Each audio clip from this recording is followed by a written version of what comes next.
این بحث اصلا بحث جنسیتی نیست که حالا شما فکر بکنید که فقط خانوم ها تومه این اشخاص هستن. گاهن ما میبینیم که اشخاص معروفی که خب صاحب اعتبار و آبرو هستن، حالا به خاطر یه خبطی که مرتکب میشن اون فرد دقیقاً اون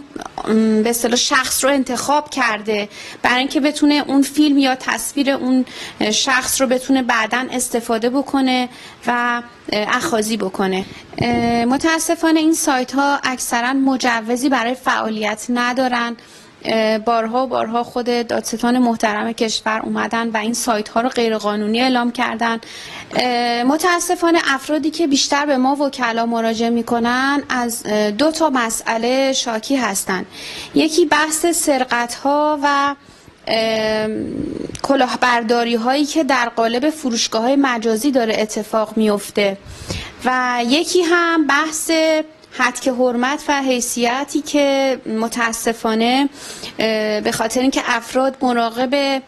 تصاویر شخصیشون در فضای مجازی نیستن، بی‌مبالاتی ها و بی‌احتیاطی هایی که افراد میکنن در فضای مجازی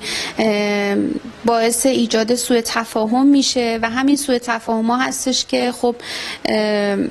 به طب پیامدش این هستش که بسیاری از زندگی‌های خانوادگی رو ما می‌بینیم که داره هر روز از هم میپاشه. گاهن افراد به خاطر بی‌احتیاطی‌هایی که در فضای مجازی دارن، حالا از عکس‌ها و فیلم‌هاشون محافظت نمی‌کنن یا اینکه حالا در حال گرفتن لایو هستن، یه نکته‌ای رو مطرح می‌کنن، یه اقراری می‌کنن یا حالا یه حرکتی رو انجام میدن که خب خیلی‌ها منتظر هستن اینو رکوردش میکنن، ضبطش میکنن و به موقع ازش استفاده میکنن. توی خود قانون مجازات اسلامی هستش در بحث مجازات هایی که پیش بینی شده برای فحاشی، توهین و افترا. در بحث سایت های همسریابی ما گاهن دیدیم که افراد مراجعه کردن به پلیس فتا و سرقت هایی رو گزارش کردن، سرقت های موبایل یا حتی پول هایی که به شماره کارت افرادی ریخته شده که خودشون رو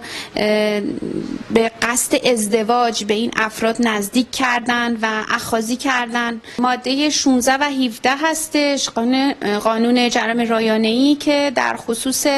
هتک حرمت و حیثیت افراد هست، در خصوص صوت و تصاویر خانوادگی هستش که عرض کردم خدمتتون گاهن میان عکس ها رو و تصاویر خانوادگی رو برمی‌دارن و بعد علیه اشخاص استفاده میکنن.